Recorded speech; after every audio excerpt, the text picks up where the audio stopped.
جعل كسر دوادا يوتيوب كي نحمد توي واحد جعلنا لايك سبسكرايب إشارة بين ترى صاحب بدل لو ذاك جعل وحنا نسوق اليوتيوب كله وتوي شو سيدا أيوة قرية توي شو وعقول جري فيديو الفرق بدن أو هذا الرماد دين تا سياسة دا أرجع حسدا وهابية دا فيديو الفرق بدن أو مهمة أيك بوعجل يا إن البقطة يرجينا يا دوسن سبسكرايب كوين سبسكرايب هالك صوصار جعل أنقص عنا برامج كمان تروح نقول لنا حكومة دا وهو حلقاسين iminka joogta dabcan xukuumadda waraayada dhacdo ogtiin iyo farmaajo ayaa si wada jira waxay ugu tumanayaan sharcigii dabcan sharcigii dastuurkii iyo wixii dalka u yaalo oo dhan ay hadba dhinac u marayaan oo madaxweyne farmaajo iyo xukuumadda dhacday ee laakiin iminka ku samaysa magaranaysaa jalay aanu eegna xisbiyada oo magaranaysaa waxa weeye wada jir sahan iyo weliba madasha xisbiyada qaran oo xisbiyadii faraha badan ay ku mideysay madaxweyne xasan sheekh iyo sheekh shariif iyo raggaas oo ay ku jiraan xisbiyada oo madasha xisbiyada qaran saddexda ayaa magaranaysaa qoraallo kala duwan soo saar oo laakiin isku si ah oo si qolaba gaar bay u soo saartay jaaliyad waxay uga hadlayaan dastuurka oo lagu tumanayo dabcan arrintan waxay ku saabsan tahay jaaliyad sida ogtiinba golaha xukuumadda ayaa shiray dhacday iminka magaranaysaa si haynta kaliya u jooga mahad guuleed yaa ah ku simir ra'iisul wasaare ogtiin jaaliyad marka guddiga adeega garsoorka ayay magacaawday arrinta ay ka hor yimaadeen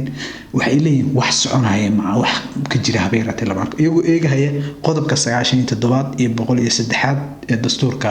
magaranaysaa ku meel gaarka ah ee Soomaaliya sida uu qurxiyo waxa xukuumadda tan xilgaarsiin midii hore dhacday dabcan waxay ra'iisul wasaaraha la riday inuu sii joogay farmaajo isaga eriyo waad ogeedeen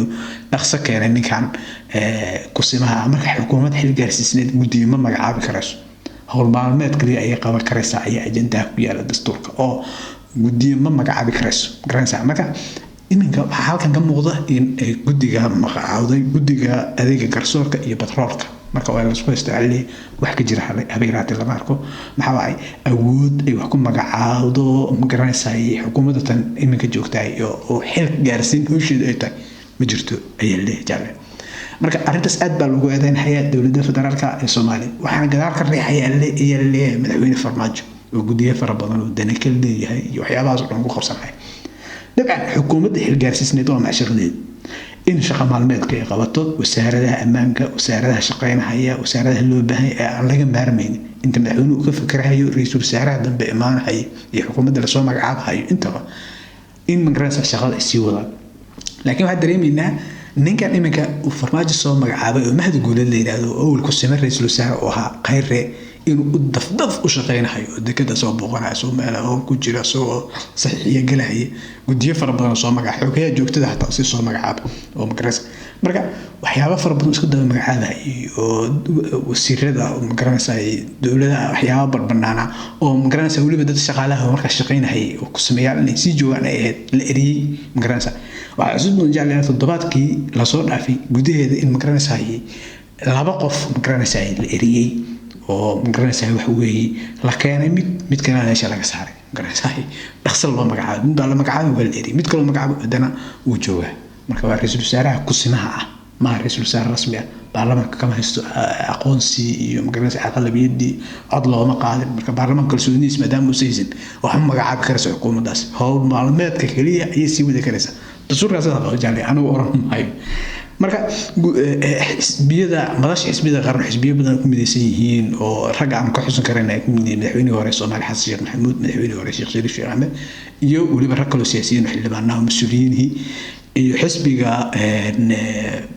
sahan jaleel qoraalada inta ku arkaraysa iyo xisbiga wadajir oo Cabdiraxmaan Shukuur uu gudoomiyaha u yahay sharaxna u yahay waa ogtay jaleel marka haddii aanu eegno jaleel dastuurka waxaad moodaa in dawladdu ay ku tumanayso oo xukuumaddan dabcan waxa kan farmaajo ka dambeeyo oo wax ka warqabtaan dabcan haddii aan ku soo laaban jaleel farmaajo dastuurka ku tunto ka waraysan waqtigiin markii baarlamaanku uu codka kalsoonida uu kala laabtay ra'iisul wasaare Xasan Cali Khayre dabcan waxay ahayd Xasan Cali Khayre hawsha inuu sii wado isaga inta ra'iisul wasaare laga soo magacaabayo kadibna uu ku wareejiyo dokumentiyada iyo xilka ra'iisul wasaaraha dambe ee madaxweynuhu soo magacaabay kadibna kalsooni loo diro hayeeshee iyadoo codka laga qaaday oo cod kalsooni aan lagu kalsoonay waa sida u dhaceen isku dawriga baarlamaanka rabshada iyo wixii ka dhacay aan loo dhameystirnayn oo magaranaysaa shuruudihii la marin oo ra'iisul wasaare uu dindacmar ridayo وإذا حمل الله قدودا وإن حبنا عاد الصقرة تاسو حبنا أيها كأنه مكرنيسا موشن اللي هذا موشن كلا قدودا دبيت عدل قلي أنت صل المعلن جودة هذا اللي يمد والله بوقي قدوم برلمان كحافظ يسوق كل عبته في الهرجيسة وبرلمان قدوم برلمان والبوح يدق في الهرجيسة وقتين جاليا هل كانوا كسر هذا الشيء جرائد رجال ورنور رئيس الوزراء مركو يمد وكسر طول السمراء ده عمر كل هذا السمراء مركو يمد واسع وقلاد وجدين مركا إذا صار تاي رئيس الوزراء الذي أيها فرماجو حسمي قلب دستوري أو إن مهد جولد وقسمها رئيس الوزراء ويراوا قسمه رئيس الوزراء مسجريون يوقع على جورد هدي عد جورد وأن دبيلو هيسن ومكرنا حالة كل أسبوع جرين أساق أيها قسمة سين نقولنا هي أنت لا صومك حاول رئيس الوزراء لكن شرعي وكبهره ninka wuxuu yiri adaa ku sima ah waxbuu isku dawareejinayaa dabcan waxaana kamid waxyaabaha uu digay damneeyay shirka soo socday 15 Agoosto la filayo oo magana maalmo oo naga harsan yihiin oo inuu ka dhacdo samreeb ay ahayd buu qalqalgelinahay dabcan ogtiin madaxweyne farmaajo marka dastuurku ugu duntay ra'iisul wasaare la rabay inuu xilka sii hayo inta laga soo baxay ra'iisul wasaare kale ayuu magaraysa ku simihiisii oo asal laftigiisu ilaa xukuumadda codka way soo kamid ah aqlabiyada weysay oo baarlamaanka lagu riday leeyahay إنه الله دعي أسرع لينا خصوصي غيرنا مش وقصار غيرنا نسكاب قابل بنهم كمر مرجع دستورك وقطمان هيا نقول بوقطمان هذا فيري حكومة عن كرسوني دي اللي قال الله عبطي وعن شقينين شق معلومات واحد إن قوتها مكتب قسمها وحكي الله الله وزير وزير الأمن وزير كريم أبوده أدو وزير الكاشاني أدو مالية دي شغال نفسي وضع أنت وزير الكاشان مقعد هو شيء زوي لكن وحنا بدل الكرام ما دام حكومة دي أي أقلبية دويس وكرسوني اللي قال الله كلا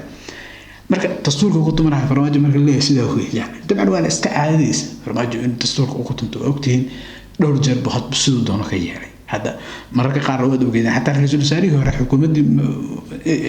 حل من وحجر فربضان وسيرة كاركتي وسيرة بدن إنه إري ويران حرم مع شن وسير وديري شن وسير وكرام الدولة وصوت على الدبح الدولة الافتير مركب لكل سنة لو الدين قنصة وسيرة الهرجي وحصل المنعين وذوقيتين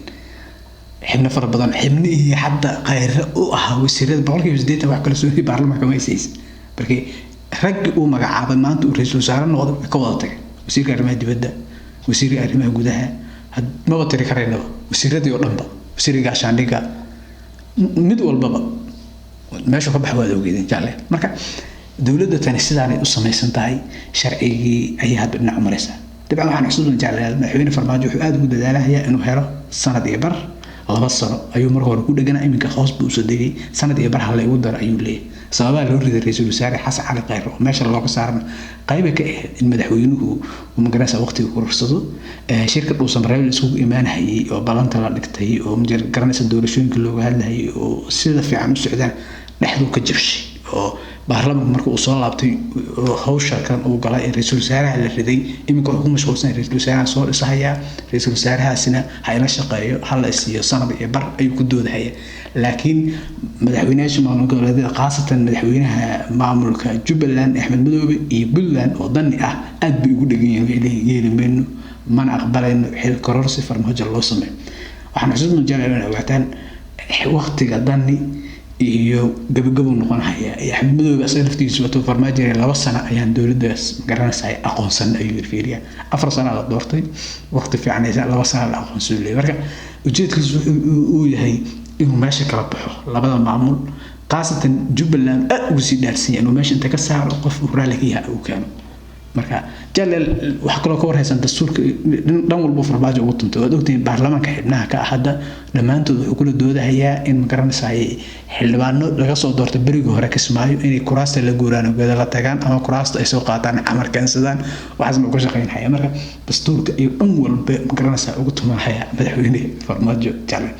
waxaan kaloo sameyn doonaa jalal barnaamijka oo aan uga hadlayno farmaajo